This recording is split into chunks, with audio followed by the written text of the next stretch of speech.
नमस्कार, हर खबर देख रहे हैं आप और मैं हूं आपके साथ गौरव राजेंद्र। बुलेटिन की शुरुआत करते हैं। प्रधानमंत्री नरेंद्र मोदी के जन्मदिन के अवसर पर मध्य प्रदेश के कूनो नेशनल पार्क में चीते पहुंचे। करीब 70 साल बाद ऐसा होगा जब भारत में चीते देखने को मिले और आज की तारीख जंगल के इतिहास में हमेशा के लिए दर्ज हो गई है। इसी पर है हमारी एक खास पेशकश।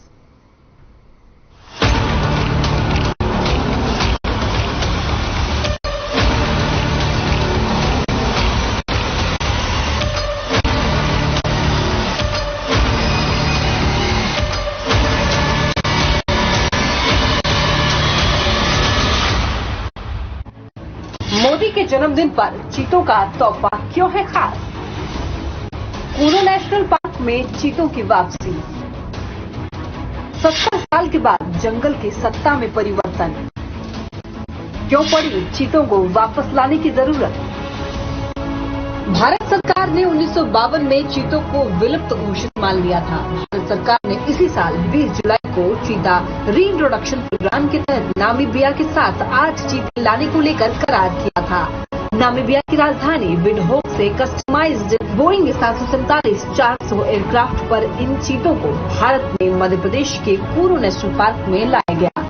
जिन चीतों को भारत लाया गया है उनमें 5 फीमेल हैं और 3 मेल हैं। भारत में चीतों के विलुप्त होने के बाद सरकार 1972 में वाइल्ड लाइफ प्रोटेक्शन एक्ट लेकर आई। इसमें किसी भी जंगली जानवर के शिकार को प्रतिबंधित कर दिया गया। साल 2009 में राजस्थान के गजनेर में wild life trust of India की ओर से एक वर्कशॉप का आयोजन किया गया। इसमें चीतों को भारत में वापस लाए जाने की मांग की गई। इस वर्कशॉप में केंद्र सरकार के मंत्री और अधिकारी के साथ कई एक्सपर्ट भी मौजूद थे। ऐसे में इस बात को लेकर सहमति बन गई। बैठक में देश भर में कुछ जगहों को चिन्हित किया गया जहां इन चीतों को वापस लाया जा सकता था, जिनमें से कूनो नेशनल पार्क पर मुहर लगी। एक्सपर्ट ने सुझाव दिया कि कूनो नेशनल पार्क को चुने जाने की सबसे बड़ी वजह थी कि यहां चीतों के लिए खाने की कोई कमी नहीं है। चीतल जैसे जीव काफी मात्रा में मौजूद हैं, जिन्हें चीते पसंद से खाते हैं। इसके अलावा यहाँ चीतों के शिकार के लिए कई और जानवरों को भी आकर छोड़ा गया है। इतना ही नहीं, चीते को ग्रासलैंड यानी थोड़े ऊंचे घास वाले मैदानी इलाकों में रहना पसंद है। कूनो नेशनल पार्क का बफर एरिया 1235 वर्ग किलोमीटर है। पार्क के बीच में कूनो नदी बहती है। कूनो नेशनल पार्क 748 वर्ग किलोमीटर का इलाका है, जिसमें इंसानों का आना जाना बेहद कम है। यहाँ पर चीतों के सरवाइव करने की संभावना सबसे ज्यादा है। कूनो नेशनल पार्क में अफ्रीका से चीते आते ही यहाँ के जंगल का इकोसिस्टम बदल जाएगा। यहाँ रहने वाले तेंदुए अपनी कैट प्रजाति के एक नए वन्य प्राणी से पहली बार मुखातिब होंगे। बिल्कुल उनके जैसी शक्ल वाले ये चीते 70 साल के बाद उनकी टेरिटरी में आ रहे हैं। वन विहार भोपाल के पूर्व डायरेक्टर डॉक्टर सुदेश वाघमारे ने बताया है कि चीतों के आने से क्या कुछ बदलेगा जंगल में। डॉक्टर सुदेश वाघमारे ने बताया है कि जंगल में सबसे ताकतवर जानवर का ही राज चलता है। चीता तेंदुओं से ज्यादा शक्तिशाली और फुर्तीला है। 4 सेकेंड में 80 किलोमीटर से ज्यादा की स्पीड पकड़ लेता है। 20 सेकेंड में अपने शिकार को झपट्टा मारने का मादा रखता है। इसलिए ये तय है कि तेंदुए और चीतों के बीच शिकार को लेकर फाइट होगी। फिलहाल कूनो में 139 से ज्यादा तेंदुए हैं। इसके अलावा 100 से ज्यादा भालू हैं। ऐसे में भालू के साथ उनका सीधा संघर्ष नहीं है। हाँ, यदि चीतों ने भालू या तेंदुए के बच्चों पर हमला किया तो चीतों के लिए ये सभी मुश्किल खड़ी कर सकते हैं। आने वाले चीतों को कॉलर आईडी से ट्रेस किया जाएगा। इसके अलावा 5 किलोमीटर के दायरे में सीसीटीवी का भी सर्विलांस होगा ताकि इन पर पूरी निगरानी रखी जा सके। यदि चीते यहाँ किसी प्राणी का शिकार कर रहे हैं तो ये भी सर्विलांस की मदद से देखा जा सकेगा कि अफ्रीकन चीतों का यहाँ वन्य प्राणियों के शिकार के वक्त किस तरह का व्यवहार है। इसके अलावा यहाँ आसपास कुछ वॉच टावर भी बनाए गए हैं, जिसकी मदद से जंगल महकमे के मैदानी कर्मचारी भी चीतों की निगरानी करेंगे। भारत आ रहे चीतों को ग्राफिक्स के जानिए। चीते से जुड़े कुछ रोचक फैक्ट्स। चीते दहाड़ते नहीं, बिल्लियों की तरह गुर्राते हैं। 2 किलोमीटर दूर आवाज को भी साफ सुन सकते हैं। 8 महीने का होते ही चीता खुद अपना शिकार कर सकता है।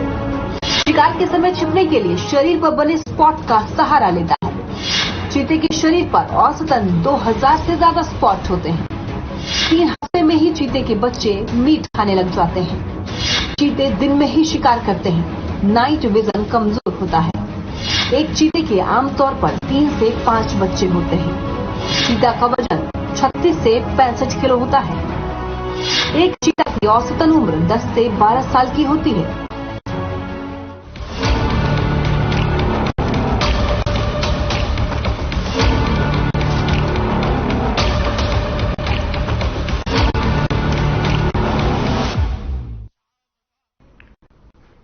उधर बीजेपी को आदमपुर उपचुनाव से पहले बड़ा झटका लगा है। करण सिंह रनौलिया ने बीजेपी को अलविदा कहकर अब हरियाणा कांग्रेस का दामन थाम लिया है। करण सिंह रनौलिया ने राज्यसभा सांसद दीपेंद्र हुड्डा और कांग्रेस प्रदेश अध्यक्ष उदय भान सिंह की मौजूदगी में कांग्रेस की सदस्यता ली और साथ ही आपको बता दें कि करण सिंह रनौलिया हरियाणा माटी कला बोर्ड के चेयरमैन भी रह चुके। करण सिंह रनौलिया ने साल 2014 में बीजेपी के टिकट पर कुलदीप बिश्नोई के खिलाफ चुनाव लड़ा था और वो कुलदीप बिश्नोई के बीजेपी ज्वाइन करने के बाद पार्टी से नाराज चल रहे थे। प्रदेशाध्यक्ष उदय भान ने कहा कि बार बार दल बदलने से कुलदीप बिश्नोई की क्रेडिबिलिटी खत्म हो गई है।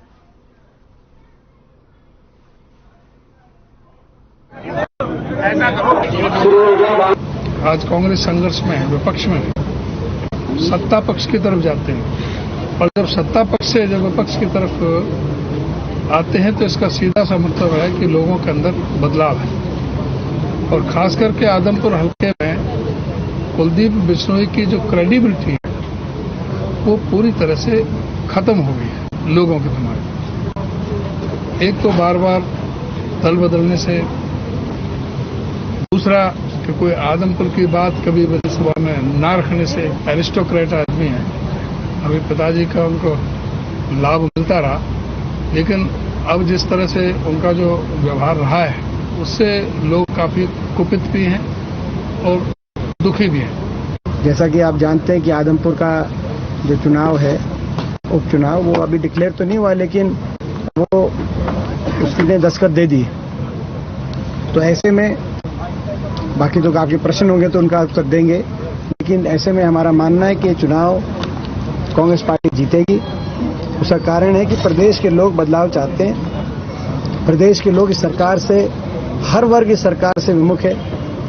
ये जो सरकार 8 साल पहले आई थी, आज इस सरकार ने 8 साल में कोई ना विकास कार्य किया प्रदेश में, ना कोई निवेश प्रदेश में लाने के लिए कोई प्रयास किए, ना बड़े कोई प्रोजेक्ट आए, कोई शिक्षण संस्थान की स्थापना हुई, इंफ्रास्ट्रक्चर के प्रोजेक्ट हुए। और इसी कारण है आज देश में बेरोजगारी में नंबर 1 हरियाणा है।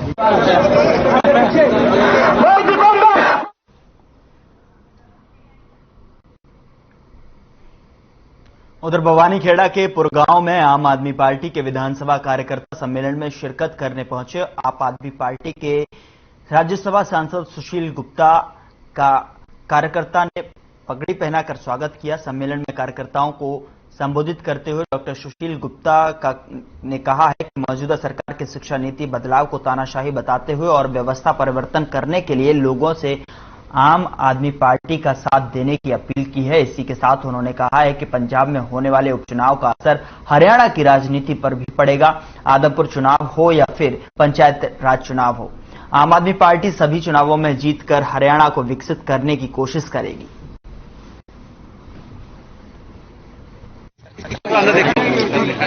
इधर देखो। पंजाब के अंदर बहुत तेजी से परिवर्तन आ रहा है। पंजाब में बिजली हमने फ्री कर दी है, किसानों का सारा बकाया पूरा दे दिया है, टेम्परेरी सरकारी कर्मचारियों को पक्का कर दिया है, नई सरकारी नौकरियां निकाल दी हैं, भ्रष्टाचार बंद कर दिया है। पंजाब बदल रहा है। क्या हरियाणा पर भी इसका कोई फर्क पड़ेगा? 100% पूरे देश को बदलना है। इन भ्रष्टाचारियों को भगाना है, ईमानदार लोगों की टोली को लाना है, ताकि देश शिक्षित हो, विकसित हो, खुशहाल रहे, बेरोजगार हो, अच्छा व्यापार चले, कर्ज के बोझ के नीचे से किसान निकले। इधर देखो। हो जाओ जी। सारी खड़ी हो जाओ। विधानसभा कार्यकर्ता सम्मेलन में सुशील गुप्ता ने शिरकत की। साथ ही साथ आम आदमी पार्टी ने कहा कि ज्यादा से ज्यादा लोग जुटें और साथ ही साथ आने वाले चाहे वो चुनाव हो, उपचुनाव हो, चाहे वो पंचायती राज चुनाव हो, सब में आम आदमी पार्टी का परचम ही लहराएगा और साथ ही हरियाणा को विकसित करने की पूरी तरीके से कोशिश की जाएगी। तो विधानसभा कार्यकर्ता सम्मेलन में सुशील गुप्ता ने शिरकत की, लोगों से जुड़ने की अपील भी की। तो विधानसभा कार्यकर्ता सम्मेलन में सुशील गुप्ता ने शिरकत की और साथ ही साथ आम आदमी पार्टी ने ज्यादा से ज्यादा जुड़ने की अपील की।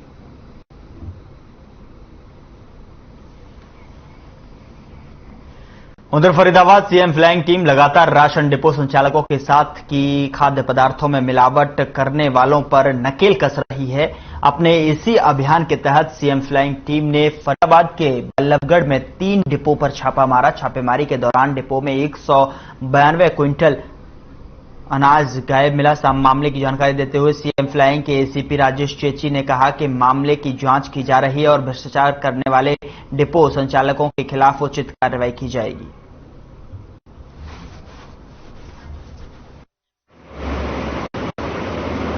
गुप्त सूचना के आधार पे बल्लभगढ़ में 3 अलग अलग स्थानों पे छापे मारे गए हैं। आपको इन्फॉर्मेशन के लिए बताऊं, उसमें से एक जगह ये है। तो यहाँ पे ये 2 राशन डिपो एक साथ हैं और इसमें तीसरा एक बोर्ड और रखा मिला है, हरिओम नाम से कोई बोर्ड है। तो इनमें तो एक में लगभग 10 क्विंटल का, एक में 6 क्विंटल का, क्योंकि जो फूड सप्लाई के जो अधिकारी आए हैं उनने जो अपना पोर्टल पे चेक किया है तो वो उतना इनके पास अवेलेबल होना चाहिए था, जो नहीं मिला। परंतु जो दूसरा जो एक हरिओम के नाम का जो बोर्ड मिला है, उस हरिओम के बोर्ड के मुताबिक अगर वो डिपो ये मना कर रहे हैं हमारे पास नहीं है, पर बोर्ड यहाँ क्यों है ये कह रहे हैं जी कोई किसी रिश्तेदार रख गया कोई, और वो वेरीफाई हो जाएगा। उसमें 176 क्विंटल गेहूँ मतलब होना चाहिए, जो कहाँ है वो, क्योंकि फूड सप्लाई वाले बताएंगे कि कहाँ।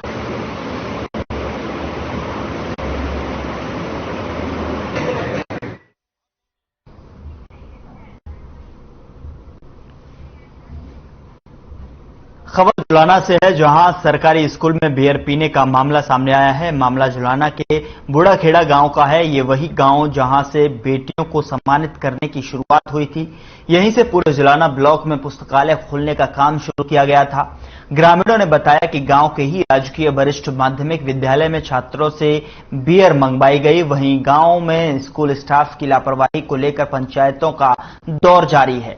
तीसरे दिन हुई पंचायत में जींद की जिला शिक्षिका अधिकारी सुमित्रा देवी भी जांच के लिए पहुंची। उनके साथ जुलाना के खंड शिक्षा अधिकारी शिवनारायण शर्मा और अन्य कई अधिकारी भी मौके पर पहुंचे।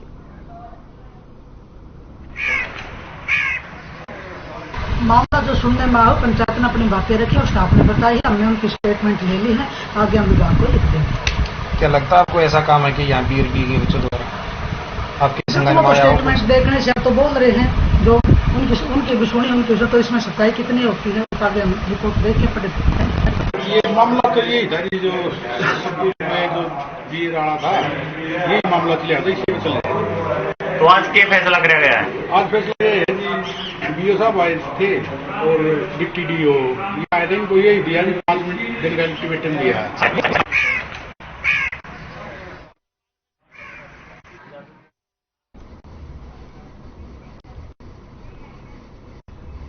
उधर कुरुक्षेत्र में विजिलेंस की टीम ने बड़ी कार्रवाई की है। बताया जा रहा है कि थानेसर नगर परिषद में 2000 की रिश्वत लेते हुए एक युवक को गिरफ्तार किया गया है, जिसके बाद विजिलेंस टीम की विमला देवी ने कहा कि सूचना के आधार पर 2000 रुपए की रिश्वत के साथ एक युवक को गिरफ्तार किया है। वहीं युवक थानेसर नगर पालिका में सफाई कर्मचारी का काम करता है।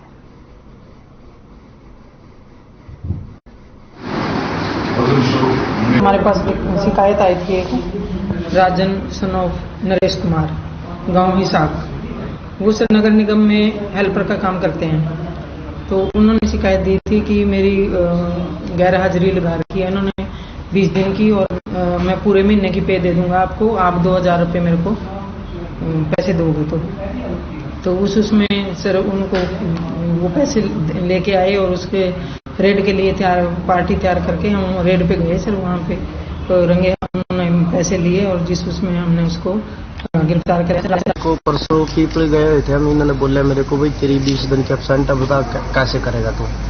मैं जी आप ही बता दे कैसे। इनको ये बोले भी 2000 रुपये लिए ये मैं सेटलमेंट कर दूंगा, आपकी 20 दिन की हाजिरी को पूरा कर दूंगा। मैं बोला भी कल को मैं मेरे डैडी के पास से जैसे मर्जी लेके आऊँ, पैसे लेके आ जाऊँगा, तू मेरी हाजिरी पूरी कर दिए। ये बोला भाई ठीक है। मैंने अब गया था, मैं इनके साथ मैंने बात किया बाबूजी के साथ, इन्होंने मेरे को हौसला दिया भाई तू जा, कोई दिक्कत नहीं, मैं हम तेरे साथ खड़े हैं। मैंने कंप्लेंट दर्ज कराई, फिर मैं इनके साथ गया, मैंने उसको 2000 रुपये दिए और वो रंगत तो पड़े।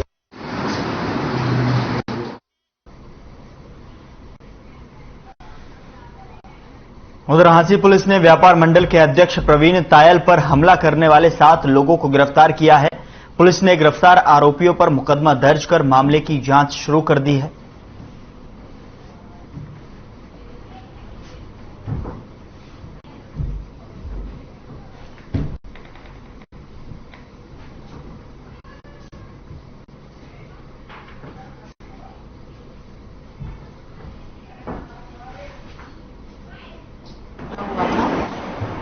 तुरंत पुलिस ने कार्रवाई करते हुए इसमें सीआईए की टीम गठित की गई और एसएचओ की टीम गठित की गई और साइबर सेल इंचार्ज की अलग एक टीम गठित की गई। तीनों टीमों ने त्वरित कार्रवाई करते हुए सीआईए 1 की टीम के नेतृत्व के अंदर अभी तक हमने 7 अभियुक्त गिरफ्तार कर लिए हैं।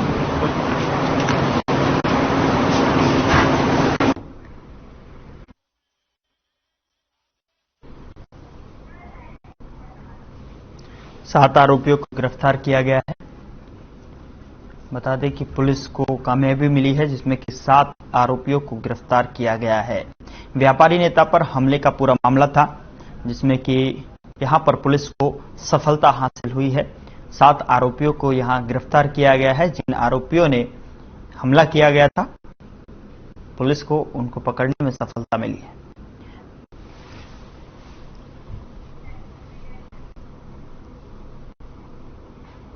उधर पलवल में पुलिस को बड़ी सफलता मिली है। बताया जा रहा है कि पुलिस ने प्रतिबंधित दवाइयों को बेचने के मामले में 3 और आरोपियों को गिरफ्तार किया है। साथ ही कार से भारी मात्रा में नशे की दवाइयां भी बरामद की गई हैं।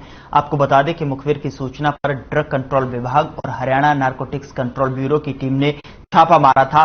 इस दौरान नारकोटिक्स कंट्रोल ब्यूरो की टीम के इंचार्ज सतपाल सिंह ने बताया कि आरोपी बैग में 800 इंजेक्शन पेंटाजोसिम और 1920 ड्रामाडोल की सप्लाई करने जा रहे थे। उसी दौरान प्रतिबंधित दवाइयों समेत आरोपी को गिरफ्तार किया गया। वहीं नारकोटिक्स धाराओं के तहत मुकदमा दर्ज कर जांच शुरू कर दी है।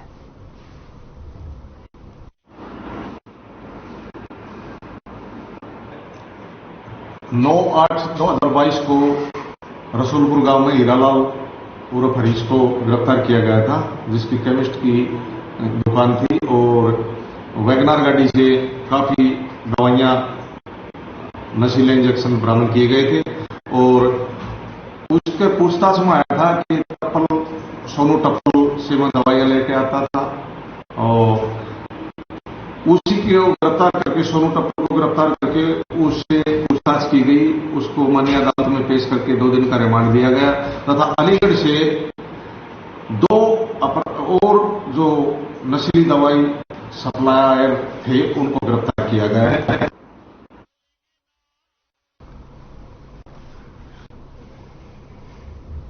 खबर जाखल से है, जहां युवा मोंटी मनीष हत्याकांड की पहली बरसी पर सामाजिक संस्थाओं के गणमान्य व्यक्तियों ने इकट्ठा होकर एक बैठक का आयोजन जननायक ताऊ देवीलाल पार्क में किया, जिसमें दर्जनों सामाजिक संस्था और गणमान्य व्यक्ति मौजूद रहे। साथ ही एक स्वर में इस विषय पर सभी ने रोष जताया। तो वहीं पुलिस पर आरोप लगाते हुए कहा कि 1 साल बीत जाने के बाद भी इस हत्याकांड के आरोपियों को पकड़ा नहीं गया है, जिसकी वजह से परिजनों के साथ जाखल के लोग भी असुरक्षित महसूस करते हैं। साथ ही सामूहिक बैठक में फैसला किया गया कि युवा मोंटी में मनीष हत्याकांड के 1 वर्ष पूरे होने पर आने वाली 25 तारीख को अनाज मंडी जाखल में शाम 4 बजे श्रद्धांजलि सभा कैंडल मार्च का आयोजन किया जाएगा। इस मौके पर मास्टर ब्रजपाल जन चेतना मंच, अमित एडवोकेट भारतीय किसान यूनियन उगराहा, जगवीर सिंह जग्गा पूर्व सरपंच सहित तमाम लोग मौजूद रहे।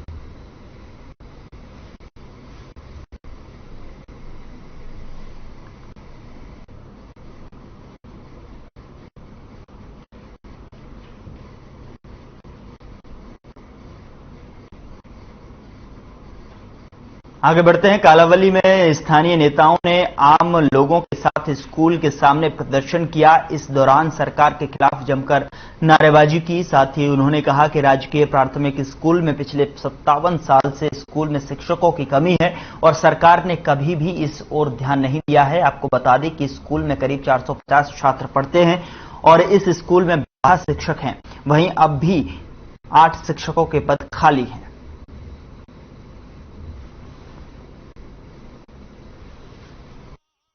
सकता है हरियाणा सरकार की जो नीतियां हैं शिक्षा विरोधी और जनता के अहित में कार्य कर रही है, क्योंकि शिक्षा से ही बच्चों का भविष्य बनता है। शिक्षा पर ध्यान देंगे तभी देश प्रांत आगे बढ़ पाएगा। अब जैसे स्कूलों को मर्ज किया जा रहा है, ये हरियाणा सरकार की नीतियां जन विरोधी हैं, शिक्षा के खिलाफ हैं। हम कालावाली स्कूल के इस प्राथमिक विद्यालय के बारे में पहले भी एसडीएम साहब को मेमोरेंडम दे चुके हैं। आज हम यहाँ कालावाली के प्राइमरी स्कूल में इकट्ठे हुए हैं सरकार का ध्यान अपनी ओर आकर्षित करने के लिए, क्योंकि हमारी सरकार तो सोई हुई है, उसको स्कूलों से कोई लेना देना है नहीं। स्कूल तो आज के टाइम में बिल्कुल बंद करती जा रही है हरियाणा सरकार। अगर स्कूल बंद हो जाएंगे तो बच्चे शिक्षित कैसे होंगे, देश कैसे आगे बढ़ेंगे।